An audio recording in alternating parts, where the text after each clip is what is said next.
Good morning. You are Dandre Blueitt. Yes. And so we've got two cases here. We've got cause number 22-41150. And in that case, get it pulled up, please. Mr. Blueitt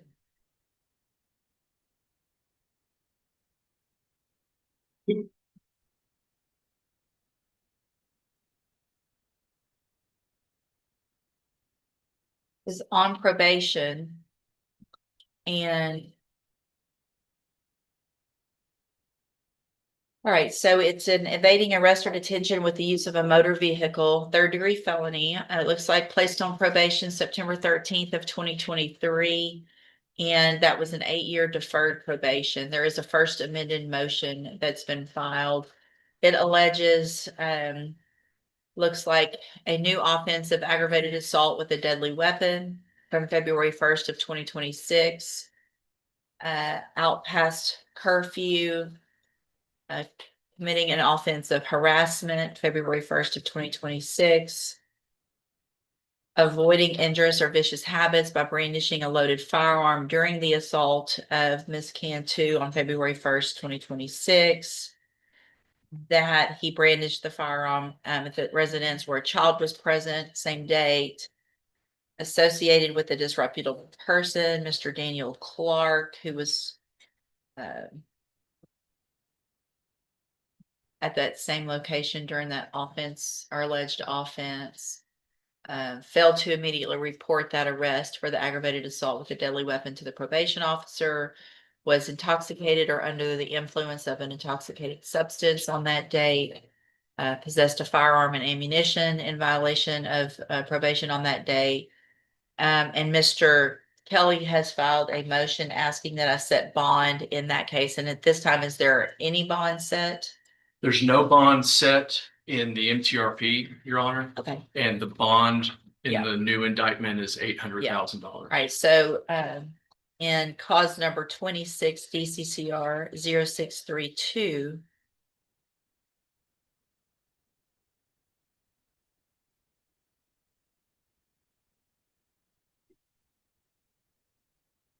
And if I may, Judge, Hold on a second. thank you. In that case, Mr. Blueitt is charged with aggravated assault with a deadly weapon, second-degree felony, and that's from that February 1st date in 2026. And so the $800,000 bond was attached to that case by the magistrate when he was indicted. And Mr. Kelly has filed a writ in that case asking for me to reduce that bond. Right. And if I'm not mistaken, Mr. Blueitt had originally posted the bond after that February 1st arrest. He has not been incarcerated since February the 1st. He was released from Jefferson County Jail, I think on February 3rd or 4th after that initial arrest. Through accusation or through making the $800,000 bond? That's correct. He got out on accusation. That's so he hasn't made a bond in That's correct. The new allegation, the aggravated assault case, was refused by the DA's office. We then attempted to resolve the MTRP case, we meaning myself and the state's attorney, Mr. Coleman. That case, I won't speak for Mr. Coleman, but procedurally, this is what happened. That case was then presented to the grand jury last week and indicted. Okay. So procedurally, that's where we're going. And so do you have a witness or witnesses for your motion? I'd like to call Ms. Stelly, Judge, if I may. Officer Stelly. Sure. Good morning, ma'am. Good morning. Would you please raise your right hand? Do you swear or affirm the testimony you're going to give in this hearing will be the truth, the whole truth, and nothing but the truth? Yes. Thank you. And you can step up just a little bit. All right, go ahead. Thank you, Judge. Officer Stelly, would you state your name correctly, please? Deshauna Stelly, How are you employed? Jefferson County Adult Probation. Okay, and how long have you been at probation? Approximately 1 year and 4 months. How many folks are you currently supervising? 150. Is Dandre Blueitt one of those people? Yes. Okay. How long have you been working with Mr. Blueitt? For the 1 year and 4 months. Okay, since you've been here. Yes. Okay. Did you inherit his case from another officer? Yes, sir. Is that a normal thing that happens? Yes, sir. Okay. Would you tell the court, please, you can estimate, or if you know the actual number, how many specific meetings as Mr. Blueitt's officer have you had? Maybe 10, roughly 10 or 11. We do every other month. Every other month? Yes. Is it customary for folks that are on felony probation to only be required to meet every other month? And they're in compliance, yes. Has Mr. Blueitt been in compliance up until this alleged new offense? Correct, yes. Okay. When you meet with him in person, those meetings are in your office? Is that Yes, correct? sir. Okay. Is he on time for those meetings? Yes. Can you recall any situations where he has been late or kept you waiting? No, sir. Okay. Has he been respectful to you during those meetings? Yes. Has he been respectful to other staff in the probation office? Yes. Has he been subjected to drug testing while he's been under your supervision? Yes. Can you tell the court how many times he's failed a drug test? He has never failed any drug test. Has he been subject to any other kind of chemical testing? No, sir. Okay.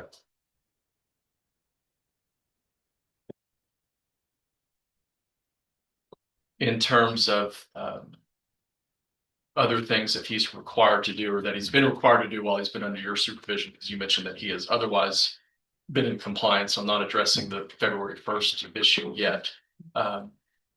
What other things has he been required to do other than not test positive for drugs and meet with you? Community service, which he has completed, and fulfill his monetary requirements, which he's also currently in those as well. Which requirements? The monetary. Okay. So he is Current. up to date on everything. Correct. Is that correct? Okay. Do you know where Mr. Blueitt completed his community service?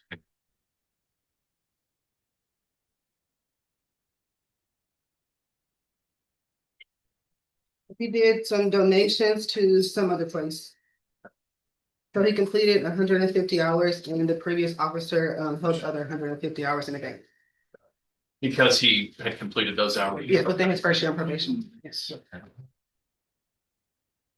And that was within 3 years of an 8-year term, is that right? His first year. It was completed within his first year. Understood. Where was Mr. Blueitt working at the time that you started working with him? Tesla. What kind of job did he have? I'm not sure exactly. Just with the cars. I know that he had a travel permit to travel, in and out. So I believe he was going to Austin, I think, to work. So we gave him a travel permit, permitted him to travel. I had no issues with him. Okay. He was working diligently as required, is that right? Yes. Okay. At the time of his February 1st arrest, were you aware that he had another job offer pending Yeah, it's from ExxonMobil. locally? Yes. Okay. Do you know what kind of work that was going to be? No, I told him that he could forward me over the documents from the person who offered him the job. He sent it over to me. The issue was that he was on probation. So I told him that early termination was a possibility because he was in compliance. So I believe since he had an 8-year term, it was about 2 years and 8 months, I believe. So he was coming up on that in March. So we were going to look at early terminology so we could get that job. He was otherwise eligible to at least petition the court for it, right? Correct. Okay. When you first discovered, let me ask that a better way. When did you first learn Mr. Blueitt was arrested on this February 1st allegation? I received a flash notice on February the 2nd. The next day. Yes. When was your first contact with Mr. Blueitt after the February 1st arrest? So he came to report immediately upon his release, which was on February the 5th. Did he tell you you got arrested? Yes. Okay. Can you tell the court what your reaction to what was to his arrest? I was shocked because he never gave me any issues during his time on probation that I've been working with him. So I was very shocked. Have you had further meetings with him since that initial contact? No, it was just a meeting between me, him, and my supervisor. And since he was out on the accusation, we were just telling him not to contact the victim and that we did have to file a motion because of the alleged offense and that a warrant will be coming out. So Any other things covered in that meeting between you, Mr. Blueitt, and your supervisor? no. In the time that Mr. Blewett was released on accusation and this new warrant was generated, was he otherwise in compliance for that Yes. short, maybe 8 or 10 day period? Yes, sir. Are you aware, one way or the other, if you don't know, then you don't know, as to whether or not he's had contact with Miss Cantu? Not that I'm aware of, no. Are you aware, one way or the other, whether she has attempted to contact him? No. Okay. If he were, if Mr. Blewett were to make new bonds on each of these cases or otherwise be released, you would expect him to report to you immediately, correct? That is correct, yes. Are there any other modifications you would make at this point if he's released? No, sir. Do you have any concerns that he would otherwise be compliant under your supervision? I have any concerns, no. I believe that he can be compliant. And you don't know anything about this new allegation, is that correct? I mean, not speak to him about it, no, sir. Have you spoken with the officers involved in the arrest? No, sir. Have you spoken with the alleged complaining witness? No, in the sir. arrest? Have you spoken with the state's attorney, Mr. Coleman, about the new case? No, sir. Have you spoken with anybody in the district attorney's office about the new case? No, sir. In fact, you, when you first learned about the new arrest allegation, you, I suppose, checked the Odyssey system, is that correct? That's correct, yes. And you learned that the case was refused, is that correct? Yes. Do you know why it was refused? I am not sure. I received a letter from the district attorney's office saying that the case is going to be refused, so. Further. If I told you that I've learned that it was at the request of the complaining witness, would that be you wouldn't have any reason to disagree with that, right? Okay. When did you learn that the case had been indicted? This morning. Today? Yes. Yes, witness, Joe. I have no questions for Ms. Stelly. Thank you, ma'am. Any other witnesses? Not from us, Jim, Restaurant. All right, Mr. Coleman. Your Honor, I saw the reply. I'm sure the court's taking a look at. I the have. reply. Your Honor, at this time, I would ask or submit to the court for your consideration, a compilation of snippets of a 911 call and 2 body cams. Just to kind of set it up for the court. That 911 call was about 8 minutes long, but I'll cut it down to about 4 minutes. I think all of those 4 minutes are kind of relevant for the judge's consideration this morning.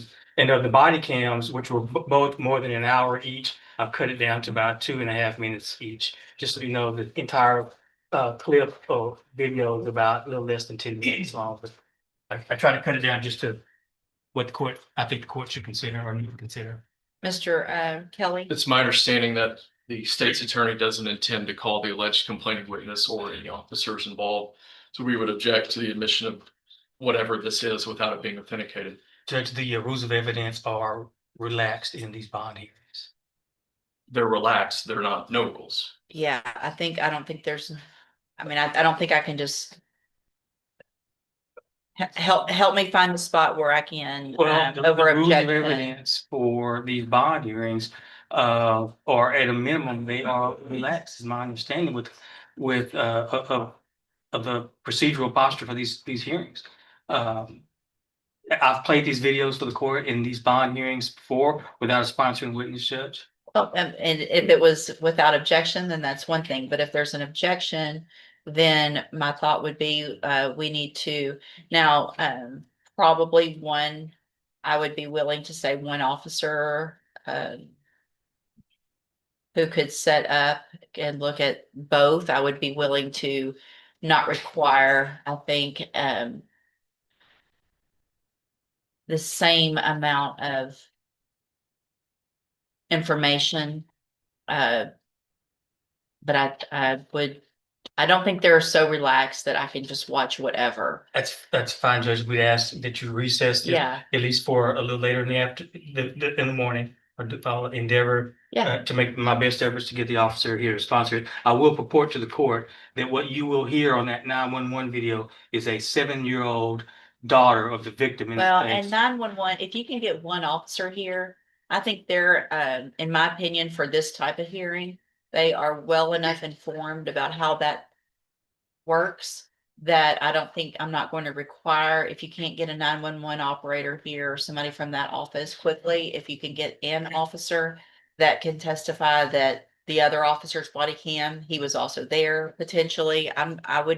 I think relaxed to me for this type of hearing would mean that. So I'm willing to give you some leeway on all of that if you can get someone here. So I'll hold it, Yes, please. make some calls, see if you can get them here this morning. If not, we are here this afternoon on another hearing. We can work around that so that we can get to it today. What is your schedule like? Do you? I have a hearing in another county, but this is a priority, so. Okay, well, let's just see where Mr. Coleman can get with getting just one of those officers here.